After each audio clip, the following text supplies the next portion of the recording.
Yes, it All right, is. hi. My name is Steve Hammond. I'm going to moderate. How many of you just saw Avengers Endgame for the first time? I know, it's crazy. Okay, a few.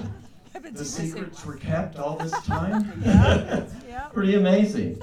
All right, well, we have, as you can see, a lot of people coming out here, a pretty amazing group of people. So I am going to introduce them one by one, and hopefully they hear their names called back there. So please welcome the supervising sound editor, Dan Laurie.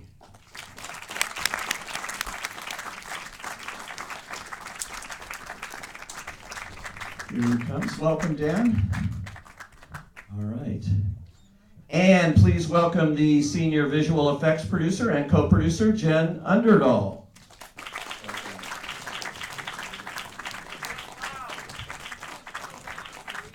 All right. And hello. All right. Hi. How are you? Okay. And please welcome the man of the music. Man, he has done so many great scores, including this one, Alan Silvestri.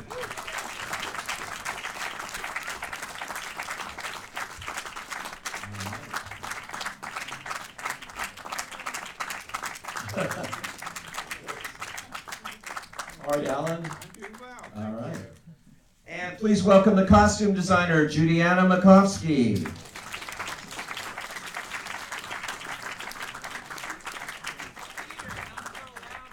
Okay, we'll do it. We'll do it a little more.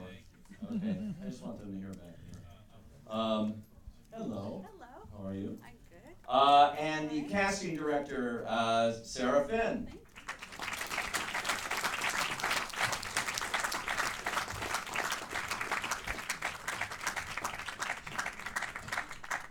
Hello. How are you? And executive producer, Tran.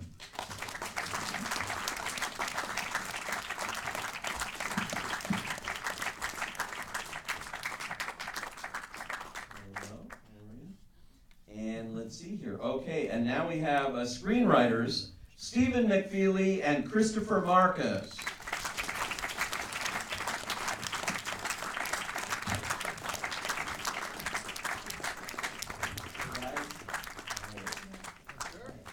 Okay. Well, Mr. Marvel himself, he's got the most extraordinary track record in the history of producers in Hollywood. I can tell you that much. Please welcome Kevin Feige.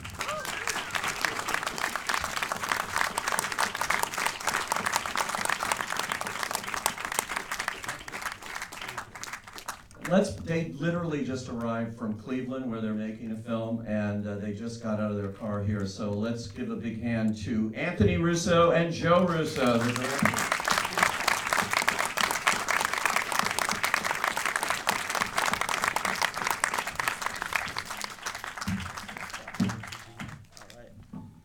Wow, we did it. Look at this panel. This is amazing. And when you see the credits are still rolling.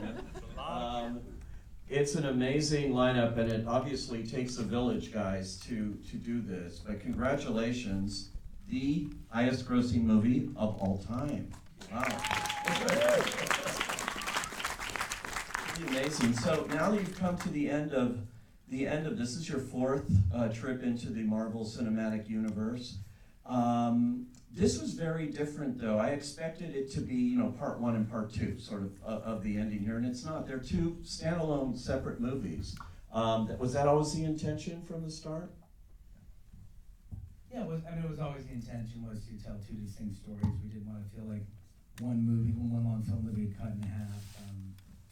There's a lot of characters too, and so you need that real estate in order to give enough time to each character's arc, and we're wrapping up 22 movies of storytelling. So we really, and when you look at both films, they're told very distinctly from different points of view. Infinity War is told from the point of view of the villain, and Endgame is told from the point of view of the heroes.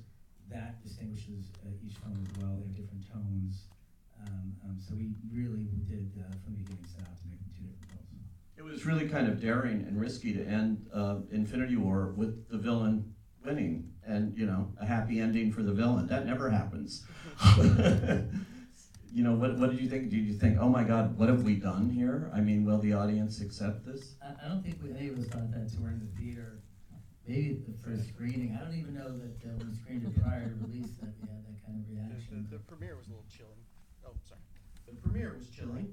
I will say the lack of applause. It turned out to be positive, sad lack of applause, not the what have you done with your terrible film? We got a phone call from Mark Ruffalo the night it premiered. He said he was in a theater with a hat on, and he was there with his son and about 5 of his friends. And he called me in a panic. He said, "I've never seen anything like this. People stayed till 15 minutes after the movie ended. A guy got up and ripped his shirt off and started running around the theater, screaming, why did they do this?" I said, "Joe, I had to get out of there, snuck out the back door." So certainly triggered a significant emotional response out of the audience. Yeah. Well, you guys have always done, really interesting takes. I mean, Captain America, and there you were going for 70s thrillers and things. You were going way out of the zone here and always trying to up your game, I think, here. And it's fascinating to see the reaction to this movie. It's an emotional reaction when you see people in the theater. Kevin, can you talk a little bit about all the Marvel movies you've made and in coming to the end of this particular cycle of them? How emotional was that for you and for Marvel? It was amazingly emotional because we had been working on it, almost everybody on this panel, for years and years together. So on one side it was emotional that it was actually finished, and another way it was emotional that the audience responded to it above and beyond what we had hoped. Because when you're spending time, with about 10 people in a room with no windows for years, figuring out storylines, with the intention of evoking an emotional response from an audience, you don't know until you're there. And I've been telling people I still find it, I still find it surreal that we're living in reality right now where it's finished, it's done. As you point out, it's done quite well, and it worked. And now when we come to events like this, it's amazing to come out and talk with film goers, but really it's great to be back with the family. Yeah, and a family it is. This is 11 years on this particular cycle of films and 9 different franchises, as it were, everything coming together here. Let me ask the writers here, because it all starts with the writer in this business. And how did you guys develop this? How does it come out that you decided to do the movies this way? Well, we were the first to be locked into that windowless room. We sort of prepped it for everyone else. Well, we literally put on a board every single character we had available to us from every single movie and from the comics who hadn't been used yet, and it was something like 70 or 80 characters. And just began going, I've never seen that person with that person. They had clashing personalities. That would be good. Those 2 people are green. We should try that. Literally from the stupidest to the most profound combination, and began building a story that way. But I think what gave it an engine and a reason for existing was what you said, was the snap at the end of the first movie, because it defined the first movie as Thanos' story because he wins, and it defined the second movie as, how do heroes lose, and what does that mean to them on a personal level. And so once that got set in stone, a story began to tell itself. And Marvel, Kevin primarily said it's okay to say goodbye to people. Those are we inherited 3 or 4 things: Thanos, the snap, because it was one of the most significant things Thanos the character does, and saying goodbye to a bunch of characters, particularly the old school, the original 6. So when you have that, you say to yourself, all right, I have something like 6 hours of movie to use, and how can we put them on a journey that justifies saying goodbye to them? So Chris is right, we would put people together because we could get maximum interest out of them, but mostly we were trying to figure out how to tell a journey that is worthy of ending them after 22 movies. How do you decide who's going to die? Who makes that decision?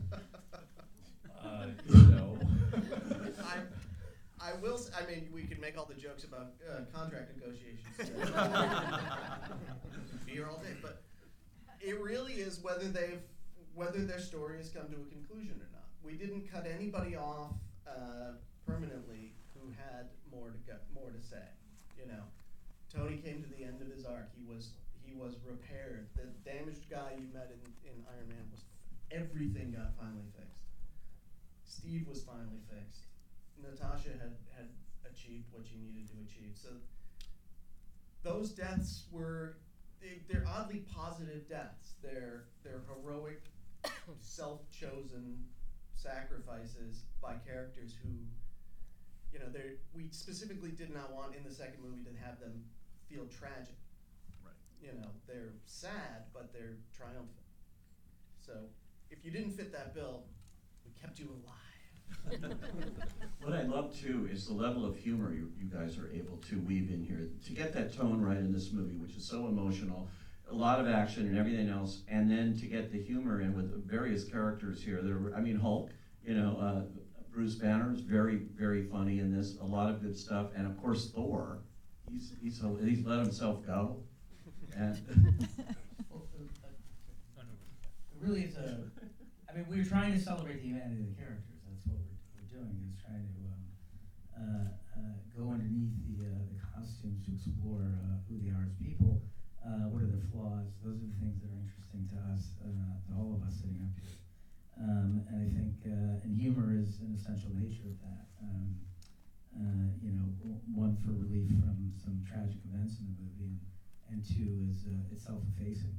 And I think the true agenda of these films is to put a couple hundred people in a theater together to have a common experience where they're sharing in a common emotional experience in a way that very few movies can elicit.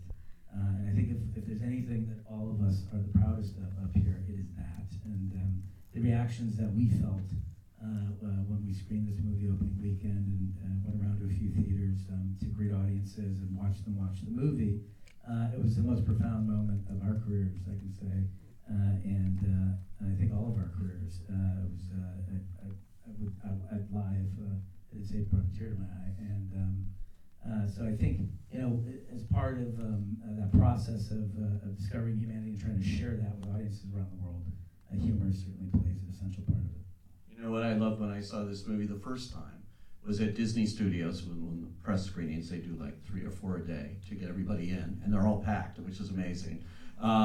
There's no press screenings like that where they can do that, but everybody waits, because they always wait. You were probably waiting, the few people here who hadn't seen the movie. You're probably waiting, don't roll the credits while you're introducing people. I know there's gonna be stuff. I know, you're waiting, and I'm just sitting there going, don't do it, don't do it. Don't put anything at the end. It's such a perfect ending. And you didn't. You were true to the story, which obviously, fans are gonna sit and wait. It's good for them. They can read the credits, but we have a lot of talented people here whose names go by, but that was obviously, was there any talk that you were gonna try to do anything, or this was the end? Yeah, no, this was good. We all had a collective sense that we wanted to really commit to ending the story, and we tried to put ourselves in a place psychologically to do that, and not think, one of the great things about making these movies for the past several years is the ability to think forward in terms of where the story goes. But I think the wonderful thing about making Endgame was that we didn't think forward at all. We were simply looking backwards. And I think that was very creatively liberating for all of us. And certainly the choice not to put a tag, just spoke to our commitment of ending the story.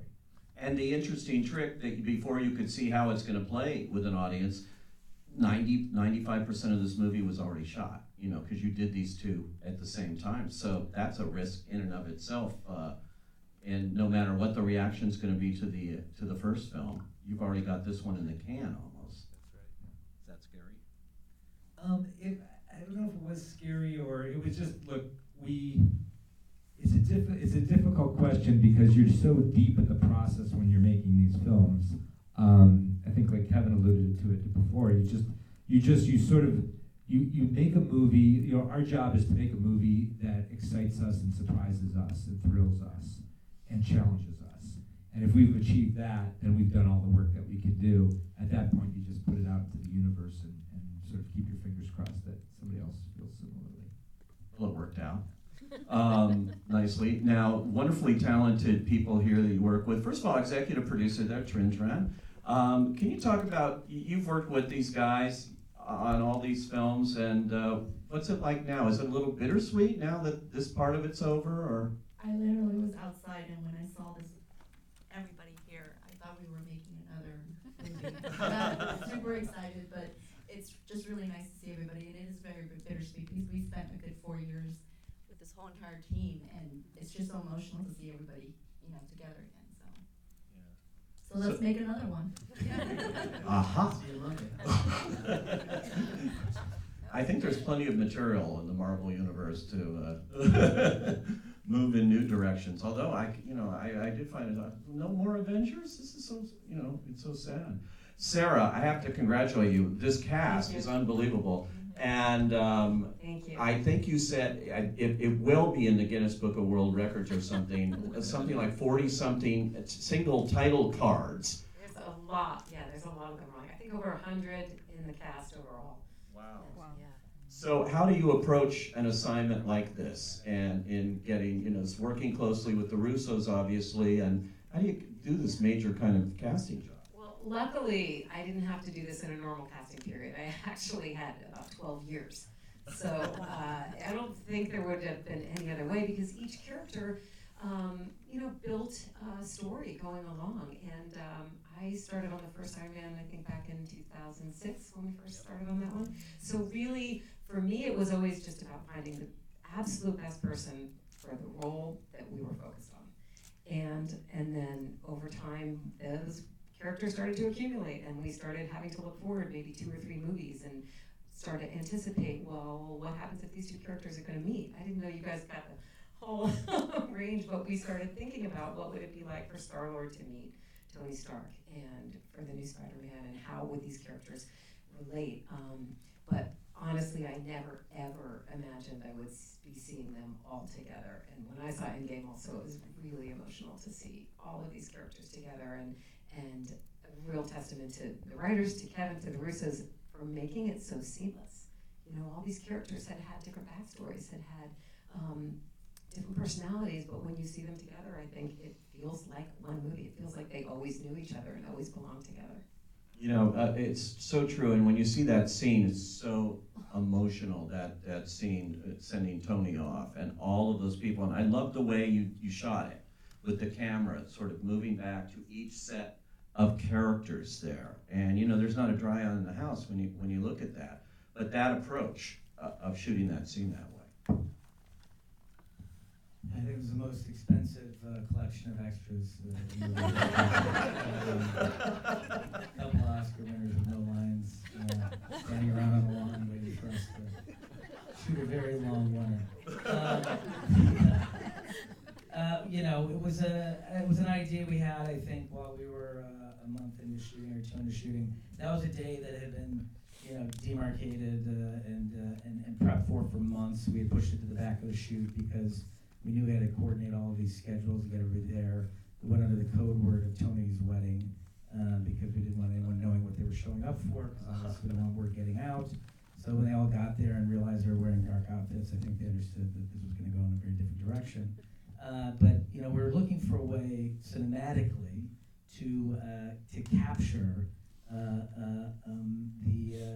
the narrative of 22 years of films, and all of the characters that audiences had come to love, and all these different franchises that have been woven together. And we thought, let's do it in one shot where we can sort of celebrate all of these characters and in one frame, and tell the story almost in a linear fashion of the Marvel Universe. Yeah, you did that indeed. And Judianna Makovsky, wonderful costume designer here. Particular challenges here. You actually are designing costumes and then actually working very closely with the digital effects department here. Can you explain how that worked in here in doing this job? Well, I think more in the Marvel world, I have visual effects on speed dial. I mean, we speak every day. It is such a collaborative effort. I think people are surprised too that a lot of things that people think are digital are actually not digital, but helped a lot. A lot of things are practical that people actually think are not, which always surprises them. Yeah. And so you're working with Jen and her group, and Very closely. Yeah. I say we spoke and emailed many times a day, every day. wow. Yeah, and I don't get that experience on other films. I would imagine on a character drama, yeah, you wouldn't be talking to the visual effects people.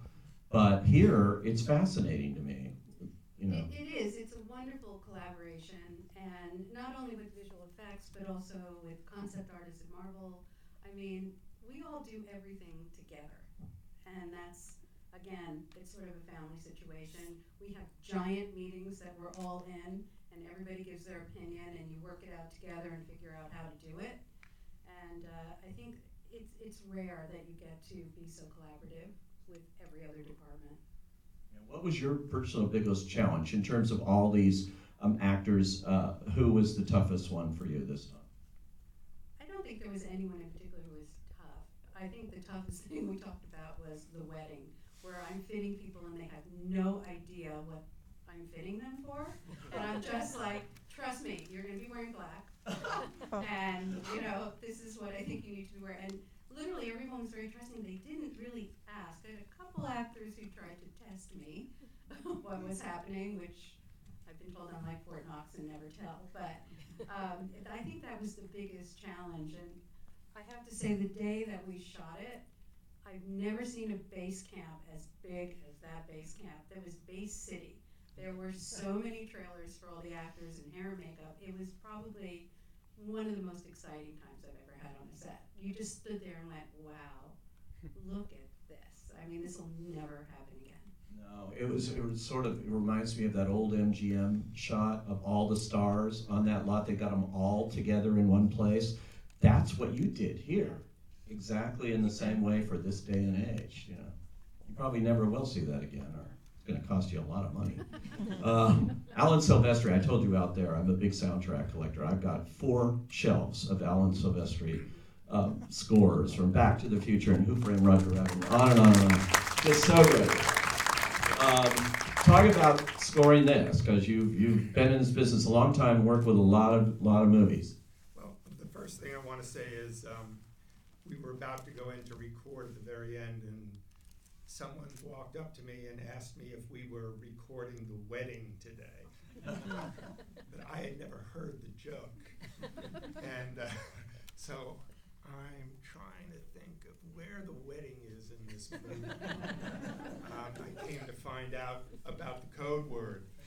You know, being up here with this amazing group of artists, filmmakers, human beings, you know, probably my biggest overall impression of this whole experience was, yeah, I've worked on some successful films, and you know, when you're working on a good film with great people, you can kind of have this sense that this is a good film, but you never know what's going to happen when it rolls out into the world. This was a very different experience, certainly Infinity War and Endgame. The expectations for these films were overwhelming. And you know, when they speak about musicians, they speak about how a musician plays music.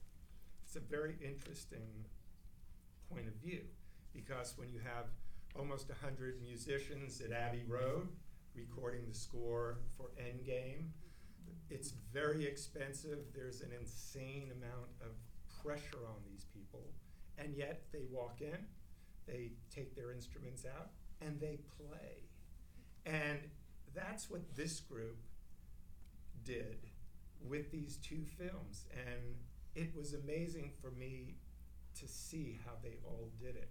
They had to somehow get beyond this crippling expectation for these films, and they had to somehow play and allow this creative process to happen. So it's a great reunion and a great chance for me to see everyone here. It was an extraordinary experience. I've never had anything like it, and most likely never will again. Dan, Laurie, at the end, I got to ask you, I saw you out there and you said, well, what are you going to ask me tonight? I go, what do you want me to ask you? And he goes like, nothing. And I said, no, I'm going to ask you something. As supervising sound editor, sound editing is the most misunderstood thing, first of all, in movies, and it's the most interesting to me. You guys are magicians, and what you do, and when you really see and when you really hear it explained. So talk about your biggest challenge here on this. I think the biggest challenge on these shows are the fact that A, it's a huge film. B, we had 40, I can't remember, there's 40 different characters, all with evolving sound design, which all has to be addressed. But I think that one of the biggest challenges is the fact that we're telling a story here, and we don't want to blast everybody away with sound. You know, dialogue is king in a show like this, because we don't want to lose the audience. Excuse me. So that is a big challenge, shaping the dialogue with the music and the effects, so we can continue, so everybody can understand what's going on. So that is a huge challenge for us, which I think we achieved. I don't think people's ears are bleeding here. So yeah, for me that's the biggest challenge. But then there was 40, as I said, 40 different characters which we had to address. They're all from the Marvel universe. They're all coming in on this show, and we have to look at their visual effects and design stuff for that. And sometimes we don't see these visual effects for a long time. So, I mean, the Time Machine, for instance, that was evolving throughout the period that we were there. So we'd have to address it every time we saw it, and then sometimes you see it, and you know, Jeff Ford, the picture editor, would explain to us what's happening, and sometimes he was not right. You know, because he doesn't know either. He has a blank canvas, and he knows what's going to happen, and suddenly we have to design more, and this goes on right to the very end. So that is a massive challenge. Yes. You had a lot to say. There you go.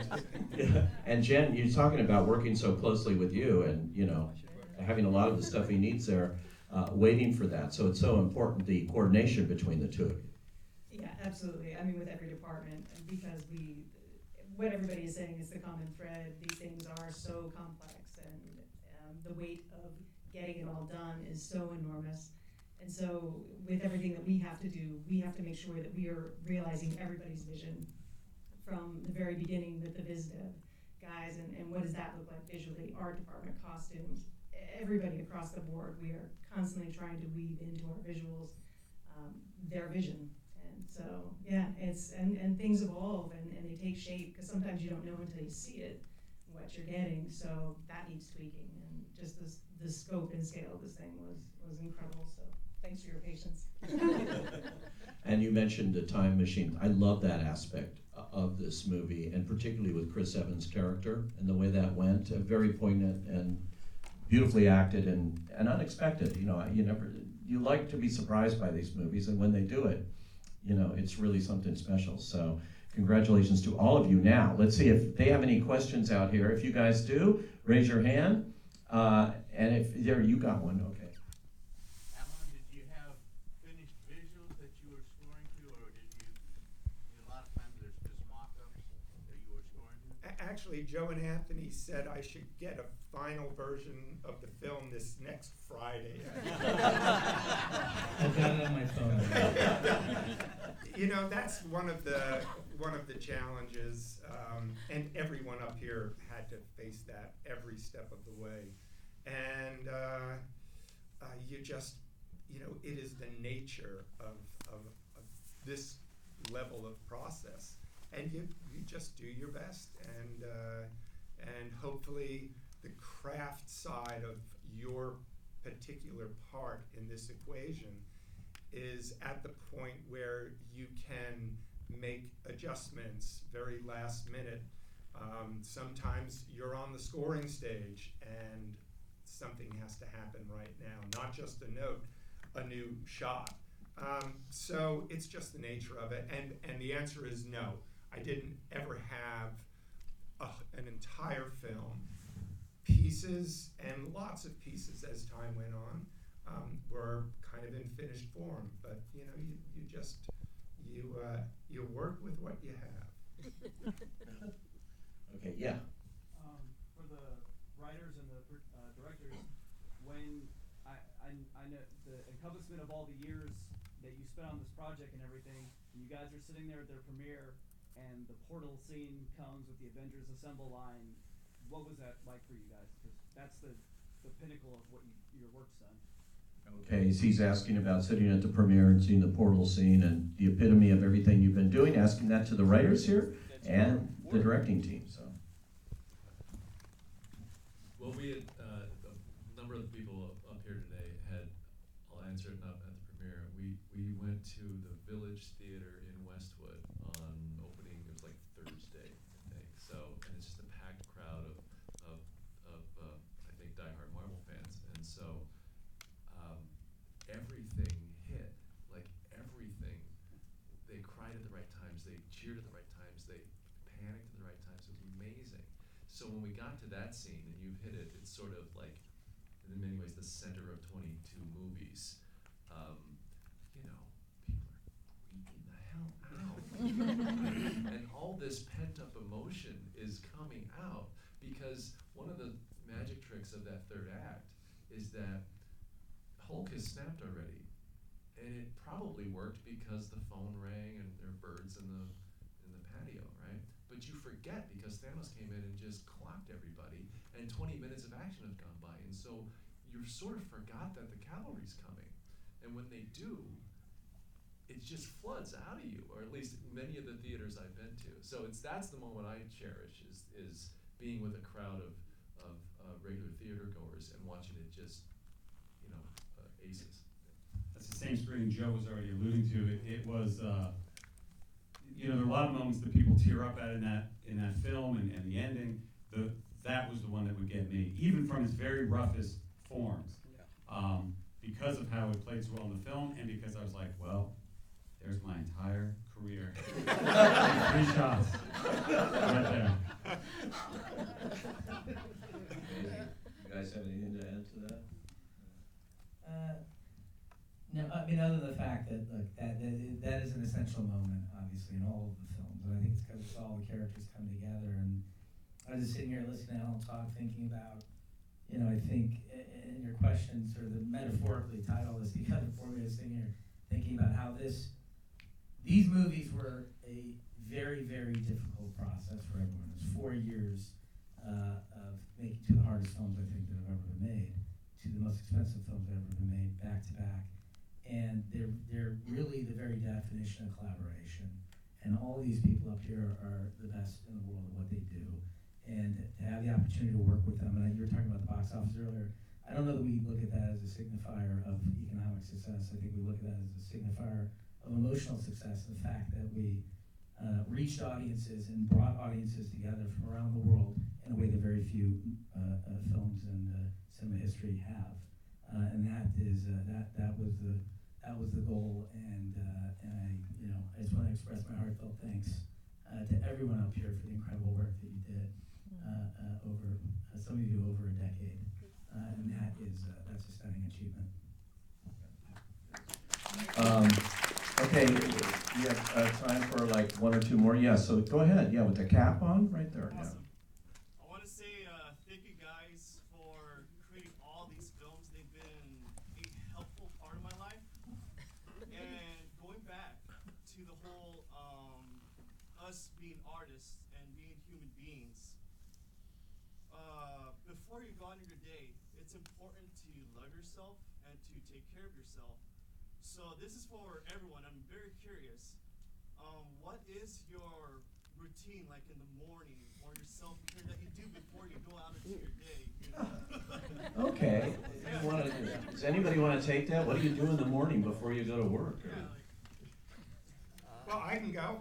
Yeah. I can go. I get up in the morning.